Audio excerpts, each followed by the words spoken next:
2019. Yeah. I just came around to your showcases, and immediately, once we ushered a few people away, I noticed these amazing galenas. They're strange, aren't they? Very strange. They're absolutely incredible. Some of them look like elongated copper twins, and some of them don't. Some of them are all curved. So these are from Viburnum Trend. This is Viburnum Trend. They Missouri. came out in late. This pocket was late July this year. Right. Yeah. And they're actually curved and bent galena crystals. Yes. Yeah. And they're floaters. Yes. Doubly terminated. And how did they actually occur? Do you know how they occurred in the mine? We're not sure. I mean, there's some kind of twinning going on, obviously. I think, and outside of that, I have no idea.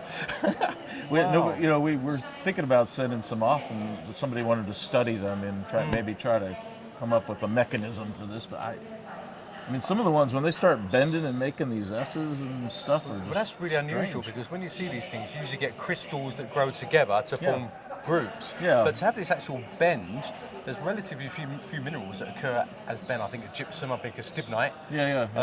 But these are absolutely But you don't amazing. think of galena, you know? No, and you look at some of them, they almost have that sort of melted appearance on some of the crystal faces, similar to the Eastern European galenas that came out a few years ago. Yep. But they are absolutely fantastic. There's a little bit of a pyrite coating on some that gives the iridescence when you look close. I'm sure it's a little micropyrite, you know. Wow, they're absolutely incredible. These got up to about 8 or 9, 10 centimeters, the longest ones. Wow. And it's also amazing because it's so brittle that they don't break, you know. That's right. But yeah, you can see the crystal here, Yeah. but then this one here, look at this curve, right the way around.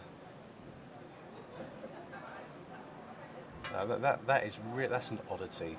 I mean, I like oddities. It's really appealing. I've been 40 years going, Viburnum Trend, and, I live there and that sort of thing. I've seen real small ones, nothing like these. Nothing. So, and it is a working mine. Oh, yeah. This is out of the Fletcher mine. And what are they actually working for there? Lead. It's lead. Yeah, they're all lead mines. mine. Yeah, they're the largest lead. That's the largest lead district in the U.S. It's still going. You see, it's almost like stalactitic. Well, that one is. Beautiful, You've got a stalactite with a. Now that is a twin up twin here. crystal, At the end of the stalactite, which is really strange. Yeah. But you've got this incredibly complex terminations There's one as there well. too. Yeah, that it. guy's twinned. I'm sure of it. If you look real close, you'll find it. On there. But that was a little more unusual. There was a few small stalactites, but that was all. Absolutely stunning, mate. They're fantastic. And you've got a lot of them as well, so you did get quite a There number. was maybe 100 in the lot that I got. I would say there was one lot that I did not buy, with maybe another 50. So that was probably say 120 to 150 pieces total. There was a lot of small, thumbnails and stuff. You know what? It's almost like if that was copper coloured, you think it was one of these Michigan coppers. Yeah, it'd be copper. Some of them, I don't know if that one's. I saw some that had cubes, actual sharp cubes on the elongated ones. Yeah, that one's right there. And that one's got a little guy on it, but I've seen a few with bigger ones. Yeah. I mean, I've no idea, but sometimes looking at these things, maybe there's been some tectonic processes after they formed that you get shears or slicken sides that when they break, they can form these sort of curved structures. But I think they're absolutely amazing. It's just very strange. Yeah, thank you. So we have a beautiful barite, an English barite, but this is a really lovely group. There you go. Look at that. Now that is a classic British mineral. Tabular, orthorhombic crystals, platy, but it's a beautiful group. Look at the translucency and the colour. A lot of these, when they came out, were covered in iron oxide. Yeah, this is an iron mine. Sure. And the barite was just a byproduct. But sometimes they occurred in these beautiful crystals. They did, actually, when they first came out, they were sort of lighter. They do go blue. Over many years on exposure to light, they can go a blue colour.